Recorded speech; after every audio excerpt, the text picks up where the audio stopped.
Hello everybody and welcome to today's lesson. Today while you guys are watching this, it should be Wednesday. Please remember I have recorded this on Monday, so I am wearing the same clothes in 3 videos. So we are going to start off our lesson the same as usual. If you guys haven't done yesterday's lesson, please go back and watch that so you can complete those activities. So we are going to start with our shape song. Remember, I sing first and you copy. 1, 2, 3. Circle, no sides. Oval, it's like an egg. Square, 4 sides.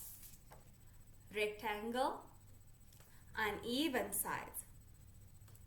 Triangle, 3 sides. Diamond, rhombus, starlight, star bright. Hexagon, 6 sides. Pentagon, it's like a house. 3D shapes are fat, not flat. A cone is like a party hat. A sphere is like a bouncy ball. A cube is like a dice you drop. A cylinder, a can of Coke.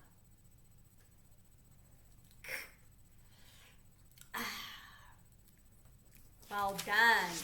Get out your alphabet chart. If you haven't colored it in, I'd like you to please make sure that you do color it in neatly. And we're going to go through our letters with the pictures. 1, 2, 3. A for apple, B for ball, C for cow, D for duck, E for elephant, F for fish, G for girl, H for hand, E for ice cream, J for jar, K for key, L for leaf, M for moon, N for net, A for octopus, P for pig, Q for queen, R for rug, S for strawberry, T for train, A for umbrella, V for vase, W for wheel, X for xylophone, Y for yo-yo, Z for zebra. Now let's go through our alphabet chart, but we're not going to say the picture and we're going to go backwards. So we're testing our brains to make sure that they're still working. Let's go. Z, Y, X, W, V, A, T, S, R, Q, P, A, N, M, L, K, J, E, H, G, E, D, K, B, A. Now, yesterday I forgot that we needed to put on our thinking caps and our smarty pants. So if you're not in my class, this might seem a bit weird to you, but you're just going to go along like usual, right? So, we've got these thinking caps. Get your thinking caps. Do you have them? Now, wiggle it off. You have to wiggle the dust off of it. And you're going to take your thinking cap and put it on your head. Buckle it up. Press the buttons. Beep boop, beep boop, beep boop, beep boop. Turn the thing. And the other way. Press the button on top. Ding! Get your smart pants, put them on, and buckle it up. Good. So you are ready for today's lesson. For today's lesson, we are going to be working with a picture about shapes, and then we are going to do a picture with words. So if you guys weren't able to print this page, I'd like you to please get someone, an adult, to help you redraw this. It's a really simple one. All you need to have is the shapes and the numbers at the bottom. Now, we are counting how many sides. So if I have, so in our shape song, we spoke about a square. How many sides does a square have? 4. Excellent. So we know that because we sing about it all the time. We know that a triangle has 6 sides. Ooh, a triangle has 3 sides and a hexagon has 6 sides. Let's count. So in our square, a side is this, like an edge. 1, 2, 3, 4. How many sides does a square have? 4. Good. A hexagon. Let's count. 1, 2, 3, 4, 5, 6. Good. If I take my triangle. So in our song we said triangle, triangle, 3 sides, 3 sides. So here's a triangle. Let's count. 1, 2, 3. And in the beginning of the song, we went circle, circle, no sides, no sides. Here's a circle. Does a circle have any flat sides? No. A circle is round, so it has no sides. So when we look at this worksheet, the first picture we have is a triangle. What you need to do is you look at these numbers at the bottom and you see how many sides does a triangle have. Does a triangle have 1 side? No. Does a triangle have 4 sides? No. Does a triangle have 3 sides? Yes. So you are going to color the number 3 in underneath your triangle. So I'm going to show you. I'm going to use my twisty to color it in.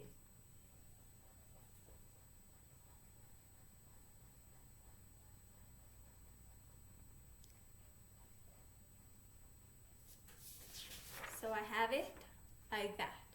A triangle and number 3. So now, let's go through the rest. I'm not going to do that for you. You do need to do it yourself. So we have our circle. Does it have 3 sides? No. Does it have 2 sides? No. Does it have 0 sides? Yes. So you take your color and you color in 0 sides. We have our diamond. We can count our sides, color in the correct number. Square, color in the correct number. This is a rectangle. Find the correct number, color it in. Then this shape here, it looks a bit different. It's still a triangle though. It might look strange, but it is still a triangle. So you're going to find the correct number. You can count your sides again if you need to and color in the correct number. If you don't want to copy this out and you haven't got a printer, you can just draw the picture and write the number of how many sides it has. The next part of your work is this. So over here we are working with something called CVC words.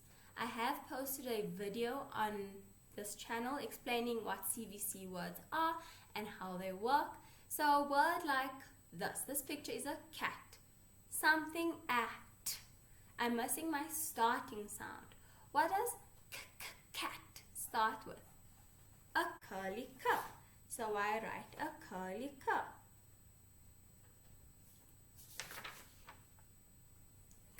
At cat. Then this here is a cup. There's already the K. There's already a. What's my letter that's missing? The P. Good. K, A, P. So you'd write the letter P. So you're going to look at the pictures, write the letters that's missing. On this side, we have the pictures and then we're missing the middle sound. So over here, let's do this one together. This picture is a tap. It starts with a T and ends with a P. Am I going T, up? No. T, up? No. T, up? No. T, up? Tap? Yes. So over there, I'm going to write the letter A.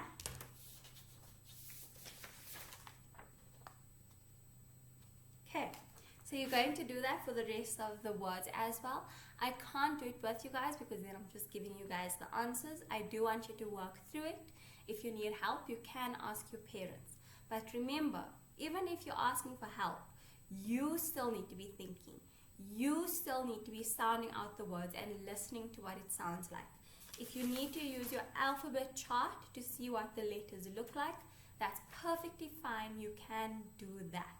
If you weren't able to print this page, all I want you to do is in your book, you draw a picture, write the word out, and underline the letter that was missing that you filled in. So you can try and draw the pictures. If you can't, you can just write the words out. So it's a simple activity. Today, I'm also going to talk to you about your life skills work.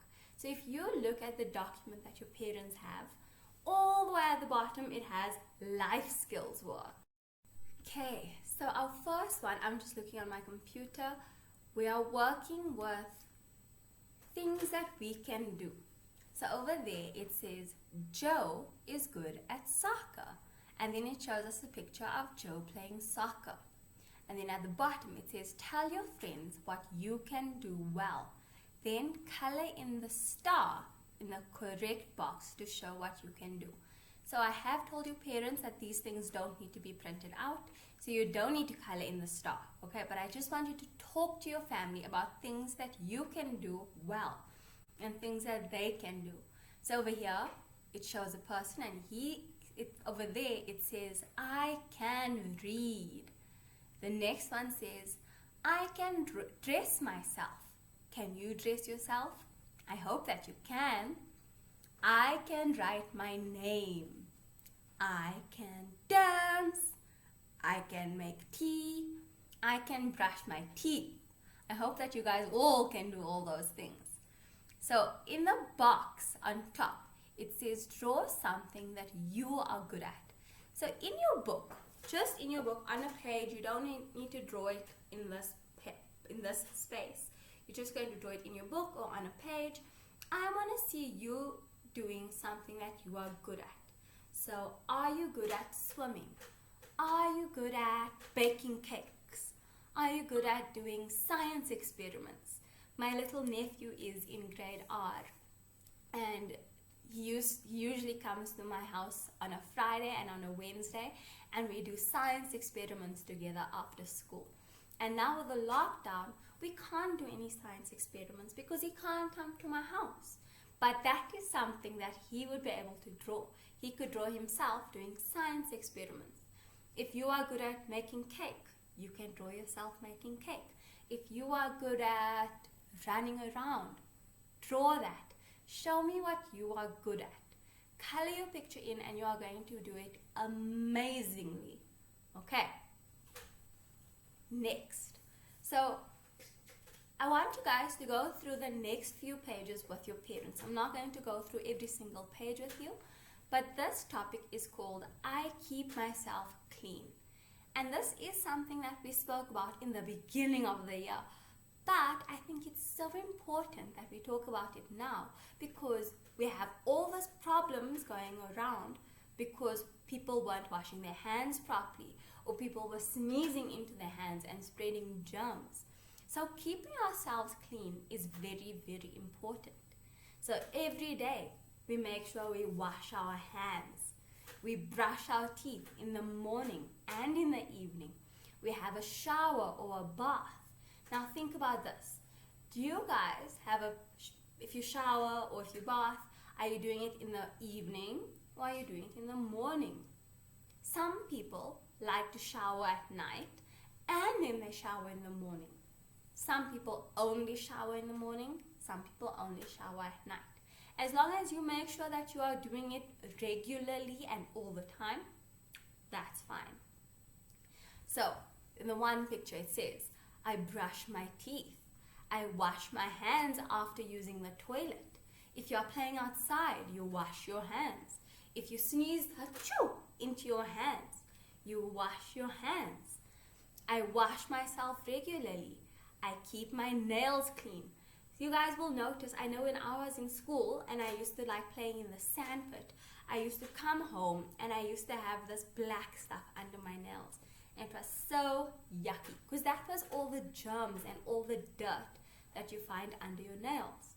So a lot of germs find themselves under your nails. You need to make sure that you keep it clean, that you scrub your nails clean, because you don't want any germs to be in there. Wash fruit before eating it. That's very important. You make sure you wash stuff off. What a lot of people are doing now, because of Corona and all of that, after they go shopping, they'll come home, they have their stuff, and you'll see maybe your mom wipes the things off before she puts it away in the cupboard. That's what I do with my things. I make sure that everything is super clean before I pack it away, because there might be other germs on it. Okay, and the last one says, use a handkerchief when necessary or for blowing a nose, when sneezing or for blowing a nose. So you hold your handkerchief or a tissue and you go, achoo. Remember, when we're coughing, if I did actually do that, I mean, achoo, the germs can still be near my hands. So I need to go and make sure that I am washing my hands, that I am neat and tight, that my hands don't have germs. And I'm washing it with soap. Okay. Now, while I'm at home, okay, before I get onto that, remember when you cough, you're coughing into your elbow. So that you don't have to touch this part. Because remember, we use our hands for everything. If I go, now I take my mug, I drink my coffee, but I touched my mug with my dirty hands. My germs go onto my mug, and when I drink and touch my mug with my mouth, the germs are going to my mouth. So, boys and girls, another thing. We were also told to be using sanitizer, hand sanitizer. So, hand sanitizer is something that I feel you should be using if, say, for example, you are out of the house, which you guys shouldn't be because children shouldn't be leaving the house. But say, for example, you went to school or you are at the shops and your hands are dirty and you don't have a tap or soap. You can use the hand sanitizer to clean your hands. But after I go to the bathroom, should I use hand sanitizer? No. You should use soap and water. Before you bake something, use soap and water. The most important thing to use is soap and water. Every single day, soap and water. It's the best thing to clean your hands. Soap and water. And while you're washing your hands, you're going to wet your hands a bit. Put some soap. I use liquid soap, so I press it out. If you're using a bar of soap, that's fine. You wash, you rub your hands, you get in between your fingers, your thumb. And while you're doing this, I want you to sing happy birthday to me, happy birthday to me. You're going to sing happy birthday 2 times, okay? And then you're going to rinse all the soap off of your hands. So wet your hands, close the tap, soap, rub it in, sing happy birthday, and then you're going to rinse your hands. And while you're rinsing it, while the water is running over your hands again, rub it off again. Make sure you get in between your fingers, that you're getting your thumbs, your wrists. Focus on making your hands super duper clean, just that we can stay away from all the germs. Okay, I hope that you guys had fun, that you guys are being super clean and working nicely, and I will see you guys soon. Bye bye.